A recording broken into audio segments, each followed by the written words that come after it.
My freshman year, I don't play a lick. And before I knew it, I lost my mindset again.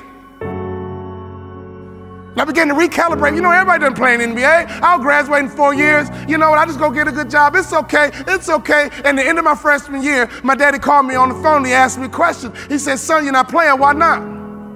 Politics, Dad. It's political.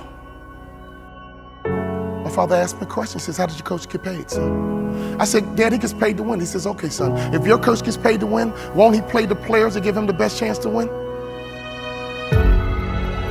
He said, son, you got recruited, you took all your visits, you chose Minnesota. You took your time and you chose Minnesota.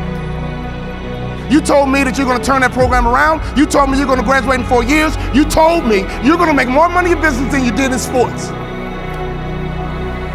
One of the core values of our training and development called family was accountability. That was a core value of that training and development organization called the Bond Family, accountability.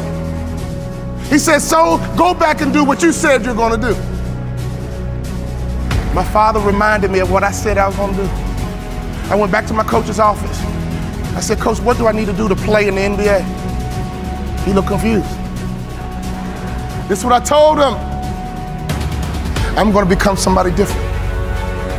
What do I need to do to play in the NBA?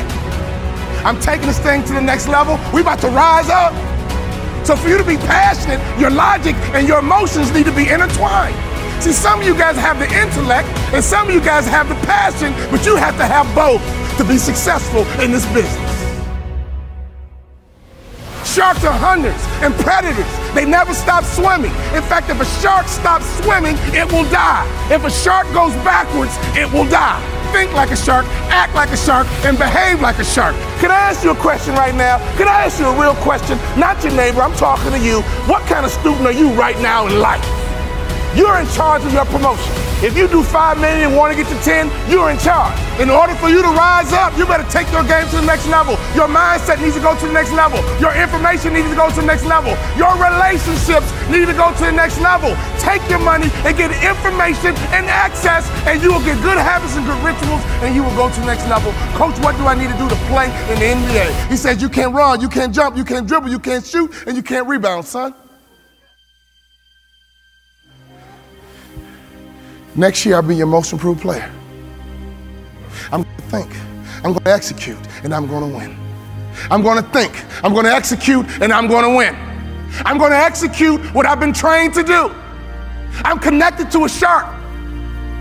I'm connected to the greatest training organization in the world, and when I get home, I'm going to become somebody different. What do I need to do? You need to have an honest self-assessment about what your weaknesses are. And that's how you get to the next level.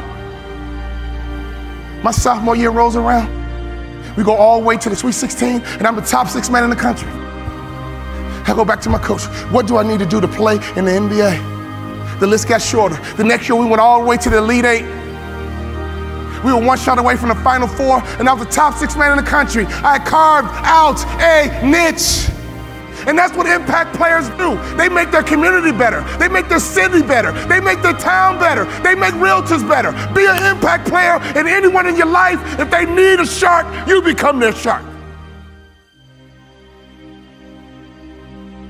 All I had to do was have one good year, and I walked right into the NBA. My senior year, everything lines up. But the first game of my senior year, I break my foot. I come back in 6 weeks and I break my foot a second time. In my mind, my college career was over and my NBA dreams were dead. I averaged 7 points a game. I got offered a $75,000 job because one of our season ticket holders liked me. Right before I took the job, my daddy called me on the phone. He would always ask the right questions at the right time. He said, you had a tough year, son, what's next? I said, Daddy, I'm gonna be a hospital administrator, $75,000 job. He said, not bad, son, but can I ask you a question? Do you believe you're an NBA player?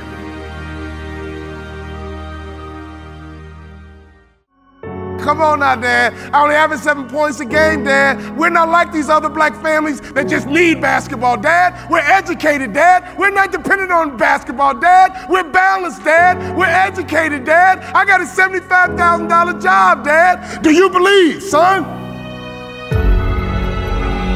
He was checking my mindset.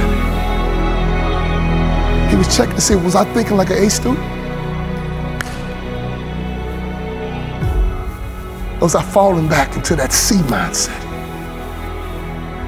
Do you believe you're an NBA player? I said, yeah, Dad, I do. He said, well, go for it, son, but Dad, I never started in college, but. My father said, you told me, son, that you're gonna turn that program around and you did it from the bench, son. You told me you're gonna graduate in 4 years, son. The average student graduates in 5. I'm proud of you. But you told me that you're gonna play in the NBA. And you told me you're gonna make more money in business than you did in sports. Do you believe you're an NBA ball player?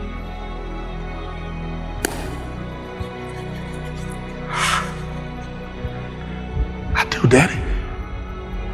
Go for it, son. Go for it.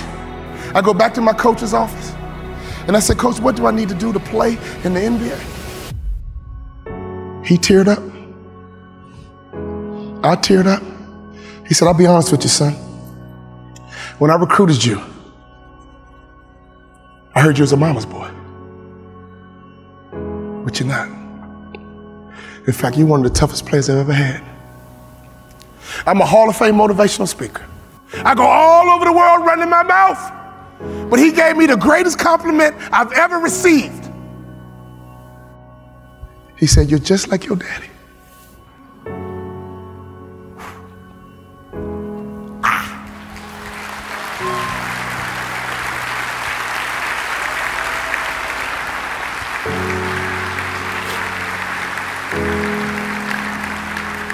My daddy was a shark, and I was a suckerfish.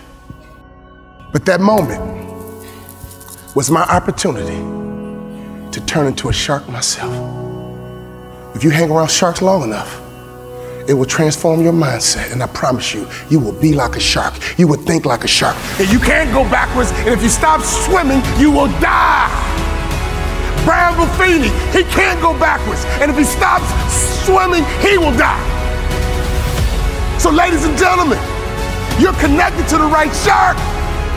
All you need to do is be a good suckerfish. Success is all around you. Just pay attention.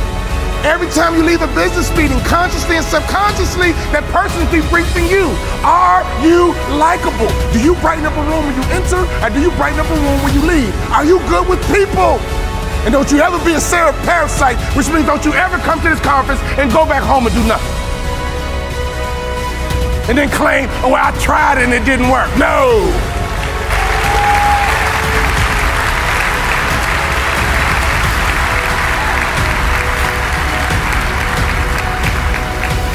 My college basketball coach said, son, I think you should be a motivational speaker. I said, Coach, I can talk the rest of my life. What do I need to do to play in the NBA? He said, if you do those two things, you'll play in the NBA. You gotta better shoot the three-point shot with range. And you gotta lose about 15 pounds because you don't pass the eyeball test. When I talk about the eyeball test, I'm not talking about you, I'm talking about me. He says the NBA thinks you're a football player trying to play basketball. You gotta lose weight to change the perception. I lost 15 pounds, and I became the first ever undrafted rookie free agent in the history of the NBA to start opening night.